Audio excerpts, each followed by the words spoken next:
గట్టిగా చెప్పాలి. అవును, మంచిది.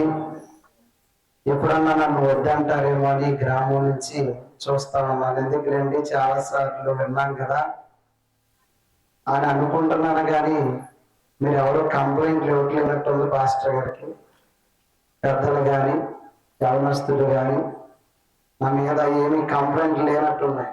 అందుకే దాదాపు 2012 నుంచి 13 నుంచో ఇక్కడికి వస్తా ఉన్నా. మీ గురించి, మీ కుటుంబాల గురించి ఖచ్చితంగా నేను ప్రార్థన చేసేవాడిని. మంచిది. ఈ సమయంలో కొన్ని ప్రాముఖ్యమైన సందర్భాలు నేర్చుకుందాం. రేపు ఎల్లుండి కూడా ఒక చక్కటి దైవజనుడు, తగ్గింపు కలిగిన దైవజనుడు, దేశ విదేశాలలో సేవ చేస్తున్నటువంటి మరి దైవ సేవకులు రాబోతా ఉన్నారు. ఆయనకి ప్రతిరోజు మీటింగే. మరి అలాంటి వ్యక్తి మీ మీ చిన్న చిన్న సభగా ఉన్నా సరే మరి ఆయన డేట్స్ ఇచ్చాడు. ఎన్నో నెలల నుంచి అడిగితే దాదాపు 1 సంవత్సరం నుంచి అడుగుతున్నారు, ఖాళీ లేవు. మరి ఈ డేట్స్ అసలు మేము తీసుకున్నాం రామచంద్రపురానికి. అయితే ఎలక్షన్ కోడ్ సిటీ కనుక కొన్ని ఆంక్షలు ఉన్నాయి కనుక, పోలీసు వారి ఇబ్బందులు ఉన్నాయని మేము క్యాన్సిల్ చేసుకుంటే వెంటనే డేట్స్ మరలా మీకు ఇవ్వడం జరిగింది. మంచిది. రేపు 2 రోజులు కూడా పెద్దలైన వారు, యూత్, మరి స్త్రీలు అందరూ కూడా త్వరపడి రండి. మరలా మీకు భోజనానికి ఇబ్బంది లేకుండా చూడాలి కనుక. మంచిది. ఈ భూమి మీద మనుషులు మనందరం ఎక్కడో చోట ఏదో సమయాన్న అందరూ కూడా తప్పులు చేస్తున్నాం. తప్పు చేయని వాడంటూ ఎవరు ఈ భూమి మీద లేడు. అయితే తప్పులు చేసే మనము మన శరీరంలోనే ఒక పాప నియమం అనేది కనబడతాము. ఈ నియమం ఎంత భయంకరమైనది అంటే, నువ్వు మంచి చెయ్యాలని అనుకుంటే మంచి చెయ్యనీయకుండా చెడునే చేయించే ఒక నియమం మన శరీరంలో ఉంది. అందరము కూడా మంచి చేయాలనుకుంటాం, కానీ మనలో ఉన్న ఒక నియమం ఉంది. అది పాప నియమం. అది ఏం చేస్తుంది అంటే, చెయ్యాలనుకున్న మంచిని చేయనీయకుండా చేయకూడదనుకుంటున్నటువంటి చెడునే చేయిస్తూ.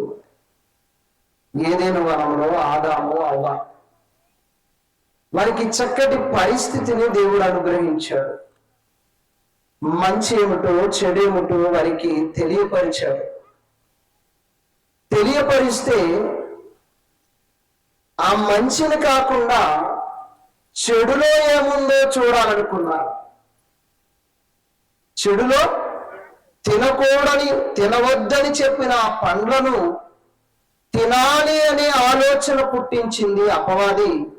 ఆ నియమానికి మన శరీరము దగ్గరగా కనెక్ట్ అయి, హవ్వ శరీరం తింటే మీరు దేవదూతలవుతారని సాతాను చెబితే, తింటే మీరు చస్తారని దేవుడు చెబితే, చస్తారన్న భయం లేకుండా మీరు దేవదూతలు అనగానే ఆ మాటను నమ్మిన అవ్వ, మన ఆది తల్లి, తన శరీర నియమంలో ఏదైతే కోరుకుందో ఆ పండును కోయడం, పాపాన్ని ఆహ్వానించడం, వెంటనే తమ దేహాలలో ఉన్నటువంటి ఆ స్థితి ఏమిటో వారికి అర్థం అవడం, చెట్ల చాటుకు వెళ్ళి దాక్కునేంత స్థితి. చల్లపూట ఆ ప్రభువారి దేవుడు ఆ ఏదేను వనంలోకి వస్తా ఉంటే వెళ్ళి దాక్కునే స్థితిలోకి వచ్చారు. అంతకు ముందేం జరిగింది అంటే, వీరు స్త్రీ, ఇతడు పురుషుడు అన్న భేదము లేకుండా మహిమ దేహాలతో జీవిస్తున్న ప్రశాంతమైన జీవితాన్ని వాడు దెబ్బ కొట్టాడు అపవాది. ఆ దెబ్బ తగలగానే, ఇదిగో మేము ఏదో తేడా మా శరీరాలలో ఉందని చెట్ల చాటుకు వెళ్ళి దాక్కునే స్థితి పాపము ద్వారా కలిగింది. దేవుడు బిడ్డారా, మనము పుట్టిన కలిగిన ప్రతివాడు శరీరములో పాప నియమం ఉందని మనం ఎరుగుతున్నాం కదా. ఏదో క్షణమందు చెయ్యాలనుకున్న మంచిని కాకుండా చెయ్యకూడదన్న చెడునే చేస్తున్నాం కదా. అయితే ఒక విషయం గుర్తుపెట్టుకోండి, దేవుడి దగ్గర మనకు క్షమాపణ దొరుకుతుంది. నిజంగా దైవ లేఖనాలను జాగ్రత్తగా మనం ఆలోచిస్తేనండి 130వ కీర్తనలో రాయబడినటువంటి ఒక మాటను మనం ఈరోజు ధ్యానం చేసుకుందాం. ఒక చక్కటి మాట నేను త్వరగా ముగించాలని ఆలోచిస్తా ఉన్నాను. మొదటి రోజు కనుక మీ ఆలోచనలకు త్వరగా దగ్గరగా ముగించాలని ఆశపడతా ఉన్నాను. 7వ వచనంలో 130వ కీర్తన 7వ వచనంలో ఇజ్రాయేలు యెహోవా మీద ఆశ పెట్టుకొనుము, యెహోవా యొద్ద కృప దొరుకును. కృప అంటే క్షమాపణ, సమాధానం ఎవరి దగ్గర ఉంటది? దేవుడి దగ్గర ఉంది. ఇప్పుడు మనుషులు పాపం చేసిన తర్వాత ఎలా ఫీల్ అవుతారు అంటే, నేను మంచోడు కాదండి అనుకుంటారు. చాలా మంది ఏం లక్షణం ఉంది? నేను మంచోడు కాదు, నేను మంచోడు కాదు, నేను మంచోడు కాదు. నిజమే. కానీ కృప దగ్గరికి రాగలిగితే, కృప ఎవరి దగ్గర దొరుకుతుంది? క్షమాపణ ఎవరి దగ్గర దొరుకుతుంది? సమాధానం ఎక్కడ దొరుకుతుంది? శాంతి ఎక్కడ దొరుకుతుంది? ఆశీర్వాదం ఎక్కడ దొరుకుతుంది అంటే ప్రభు దగ్గర దొరుకుతుంది. ఇప్పుడు మనం ఏం చేయలేకపోతున్నాము అంటే తప్పు చేశాము, కృప దగ్గరికి రావాలి. కృప దేవుని దగ్గర దొరుకుతుంది మనకి. ఆ కృప దగ్గరకు రాలేకపోవడం వలనే మనము పాపం వలన వచ్చిన శాపాన్ని భరిస్తూనే ఉన్నాం.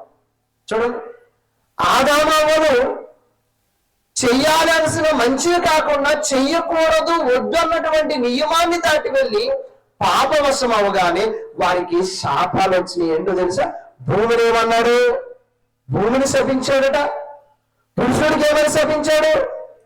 నువ్వు ప్రయాసపడి దున్ని నీ కుటుంబాన్ని మోయవలసిన బాధ్యత నీకు వచ్చింది అనే శాపాన్ని ఇచ్చాడు. స్త్రీకి ఏ శాపాన్ని ఇచ్చాడు? నువ్వు వ్యాధులతో పిల్లల్ని కందువు. అంటే మనం చేసే వాటి వలన మనకు తెలియకుండానే కొన్ని శాప భారం మన మీద పడుతూ ఉంది. మనం శాపము యొక్క కోణంలోకి, శాపము యొక్క వశములోకి వెళ్ళిపోతా ఉన్నాం. చేసినటువంటి వాటి ద్వారా తెలియకుండానే కొన్ని శ్రమలలోకి వెళ్ళిపోతా ఉన్నాం. సమాధానం లేని రాత్రులు గడుపుతున్నాం, నిద్ర పట్టని స్థితి కలిగి ఉన్నాం, ఇరుకులలోకి వెళ్ళిపోతున్నాం, చాలా వేదనకరమైన పరిస్థితులను అనుభవిస్తున్నాం, రోగగ్రస్తులమవుతున్నాం. ఎన్నో విషయాలలో కుటుంబపరమైన స్థితిగతుల్లో సమాధానం లేక కొట్టిమిట్టాడుతున్న ఎన్నో కుటుంబాలు రోడ్డున పడిపోతున్న స్థితిని చూస్తా ఉంటే, దేవుడు బిడ్డలారా, సమాధానాన్ని కోల్పోతున్న కుటుంబాల వెనక పాప శాపం అనేది మనల్ని వెంబడిస్తుంది. పాప శాపం అనేది మన కుటుంబాల్లో చిచ్చుపెడుతుంది. సమాధానం లేకపోతే, మతిస్థిమితం లేకపోతే ఆ కుటుంబం వ్యాధన పడుతుందండి. పిల్లలతో సరిగ్గా మాట్లాడలేడు, భార్యతో సరిగ్గా మాట్లాడలేడు, తన నెత్తిన తన భుజాల నిండా నిండిపోయినటువంటి వేదన. పిల్లలతో ప్రశాంతంగా మాట్లాడనివ్వట్లేదు, భార్యతో సంతోషంగా కూర్చుని కబుర్లు చెప్పే స్థితి లేకుండా అయోమయ స్థితి మధ్య కోపం పెరిగిపోయిన ఉద్రేకపరమైనటువంటి మాటలతో ఏదైనా ఒక మాట అనగానే సర్వమని లేచి చెయ్యెత్తి కొట్టేంత కోపం ఎందుకు వచ్చేసింది అంటే, కుటుంబంలో సమాధాన పరిస్థితులు లేవు. ఎందుకు లేవు అంటే, నీకు ఒక కృప దొరుకుతున్న చోటకి నువ్వు వెళ్ళలేకపోతున్నావు. మన ప్రభు ఎంత గొప్పవాడంటే ప్రేమపూర్ణుడు. ఎవరండి ప్రభు? ప్రేమపూర్ణుడు. మీరు మీ పిల్లలు రొట్టెని అడిగారు అనుకో, రాత్రినిస్తారా? రొట్టెని అడిగితే రాత్రినివ్వరు. మీ పిల్లలు ఏది అడిగినా ఇవ్వరని చెప్పినా బయటికి వెళ్ళి తెచ్చిస్తారే. మీకే అంత ప్రేమ ఉంటే మనందరినీ కన్నా ప్రేమ కలిగిన దేవుడు, ప్రేమకు స్వరూపమైన ఆ దేవుడు, ఆ కృప నిన్ను వెంబడిస్తూ ఉంటే ఆ కృప దగ్గరకు రావాలన్న స్థితి మర్చిపోయాం. ఒకవేళ వచ్చినా ఆ కృపలో నిలబడగలిగే స్థితి మనకు లేకపోవడం వలన పాపము వలన కలిగే శాపాన్ని ఈ రోజుకి మానవ సమాజం భరిస్తూనే ఉంది. దేవుడు అందుకే మంచి మాట ఏంటంటే, ఇశ్రాయేలు యెహోవా మీద ఆశ పెట్టుకో, యెహోవా యొద్ద కృప దొరుకుతుంది, కృప దొరుకుతుంది. ఆయన ఎంత ప్రేమ అంటే నిన్ను క్షమించగలిగిన వాడు, నిన్ను క్షమించేవాడు, నీకు సమాధానాన్ని ఇచ్చేవాడు, నీ కుటుంబంలో శాంతినిచ్చేవాడు, నీ అనారోగ్యాన్ని తీసివేయవాడు, నీ స్థితిగతులన్నింటినీ సమతలముకు భూమిగా మార్చేవాడు. ఇరుకు రోడ్ల మీద ప్రయాణం ఎలా ఉంటుంది, సమతలమైన రోడ్డు మీద మన ప్రయాణం ఎంత సాఫీగా సాగుతుంది. నీ కుటుంబంలో సమతలముకు భూమి మీద ఆయన సాఫీగా నీ కుటుంబాన్ని నడిపించాలి అంటే కృప దగ్గరకు రా. కృప ఎవరి దగ్గర దొరుకుతుంది? దేవుడి దగ్గర దొరుకుతుంది. ఆ కృపలో నువ్వు నిలబడితే ఆయన నిన్ను పూర్తిగా క్షమించగలిగిన నాథుడండి. మనం ఏం చేస్తున్నామంటే, నేను పాపం చేశానని అలాగే అందులోనే మగ్గిపోతున్నావు. నువ్వు చేసే పాపాల వల్ల నీకు సమాధానం ఎప్పటికీ నీకు దొరకదు. ఇప్పుడు ఏం చేయాలి? సమాధానం కావాలి, సంతోషం కావాలి కుటుంబంలో. నీ పాప శాపాన్ని బద్దలగొట్టే ఆ కృప యేసు క్రీస్తు ప్రభువు వారి దగ్గరికి నువ్వు రావాలి. మంచిది. ఈరోజు ఒక 3 సత్యాలను మీకు చెప్తాను. జాగ్రత్తగా త్వరగా నా మాటలు ముగించాలని 9:22 అయింది. దేవుని యొక్క కృప పొందుకున్న వారు ఉన్నారు, కృప పొందుకోలేని వారు ఉన్నారు. 3వ వర్గం ఏంటంటే కృప పొందుకుని మరలా తప్పిపోయిన వారు ఉన్నారు. బాగా మొదటిది ఏంటంటే కృప పొందుకున్నవారు, రెండవది కృప పోగొట్టుకున్నవారు, మూడవది కృప పొందుకుని మరలా కృప నుండి వేరైపోయిన వారిని. ఈ ముగ్గురు స్థితిని మీకు చూపిస్తాను.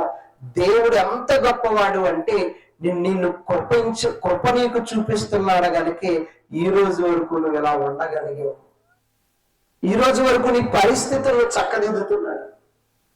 ఆ కృప దగ్గరకు రాలేకే మన స్వశక్తి చేత మనం ఏదో సాధిద్దామనుకుని మన ఇంట్లో ఉన్న అశాంతిని, మన ఇంట్లో ఉన్నటువంటి బాధలను, మన ఇంట్లో ఉన్నటువంటి రోగములు, మన ఇంట్లో ఉన్నటువంటి గొడవలను మనమే ప్రయత్నం చేద్దాం అనుకుని ప్రతి ఒక్కరూ తమ తమ ప్రయత్నాలలో అందరూ విఫలమైపోతున్నారు.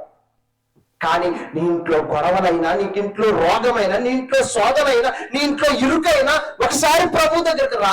ఇందాక సోదరుడు చెబుతున్నాడు కదా, ప్రభు పాదాల దగ్గరకు వచ్చి మోకరించి ప్రభువా నా స్థితి ఏమిటో మార్చు నాయనని ఎవరు అడిగినా కృప కలిగిన దేవుడైనా, కృపామయుడైనా, కనికరము కలిగిన వాడు, సమాధానకర్త, సంతోషానికి ఆనందానికి ఆయన దగ్గర నీకు దొరుకుతుంది అన్న వార్త నీకు అర్థమవుతున్నప్పుడు ఆ కృపను వెంబడించడానికి నువ్వు రావాలి. ఈరోజు కృప పొందుకున్న ఒక వ్యక్తి ఎవరు అంటే, ఒక వ్యక్తిని గురించి మీకు చెబుతాను.